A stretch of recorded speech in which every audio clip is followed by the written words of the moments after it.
Hey everyone, and welcome back to the channel. Today we are diving into a super interesting and frankly quite common question we get here. Can you take your existing on-grid solar power system and use it to charge your off-grid batteries during a power outage? Sounds simple, right? Well, it's a bit more complex than just plugging things in, and there are some critical safety and compatibility issues we need to talk about. We recently got a fantastic question from a viewer named KB Rajesh.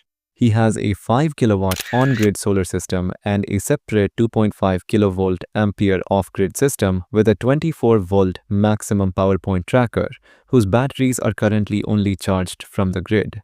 KB Rajesh's goal is brilliant. When the grid goes down and his on-grid inverter shuts off, he wants to redirect that valuable DC power from his solar panels to charge his off-grid batteries. He's already thought some key aspects, which is great. He understands that solar panels will always produce DC current when there's sunlight, even if the inverter is off, and he's right to think about safety measures.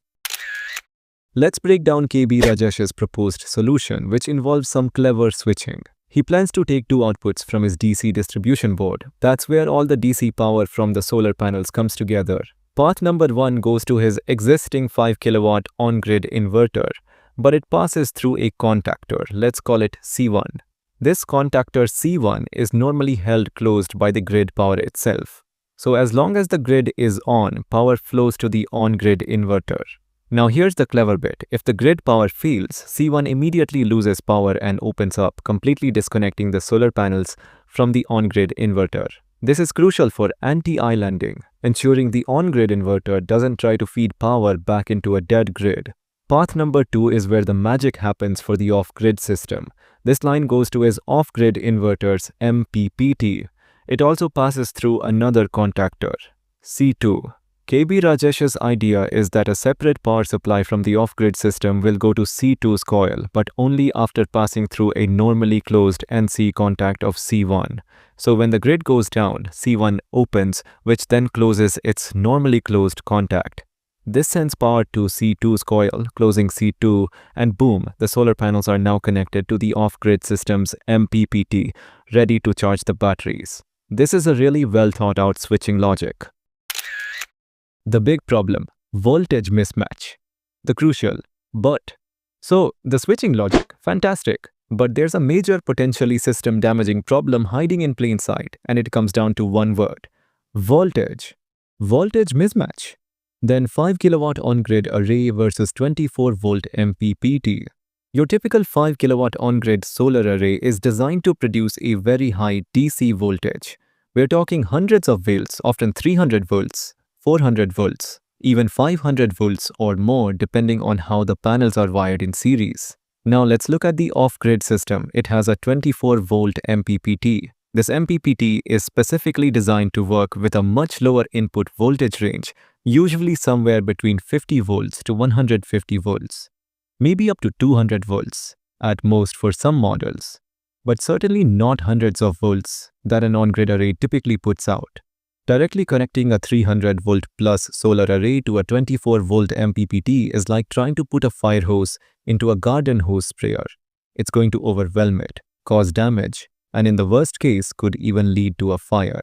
The MPPT simply cannot handle that high input voltage. KB Rajesh also asked about tapping from the string by means of a double output MC4 connector if the MPPT can't handle the full power.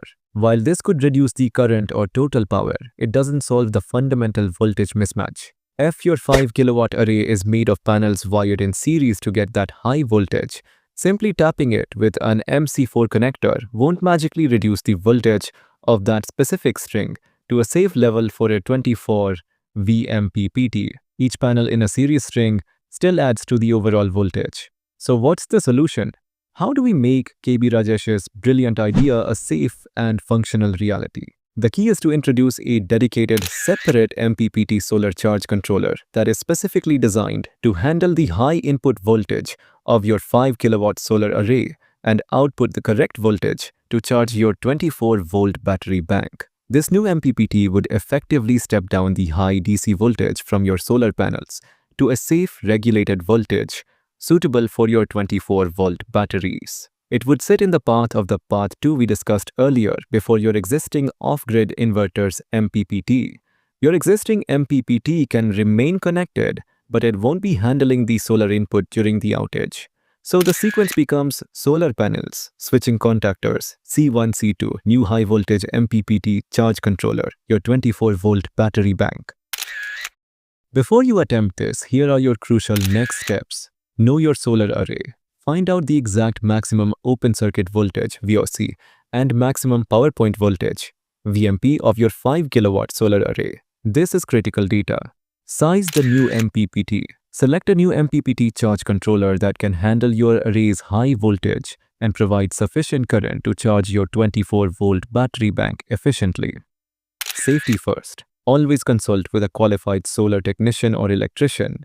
Working with high DC voltages is dangerous if you don't know what you're doing.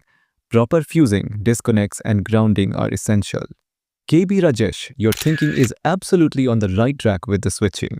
It's a smart way to utilize existing assets. Just remember that critical voltage compatibility piece. Get that right, and you'll have a robust backup power solution for your off-grid system. If you found this video helpful, please hit that like button, subscribe for more solar and energy tips, and let me know in the comments if you've tried something similar or have more questions. Stay safe and keep harnessing that sunshine.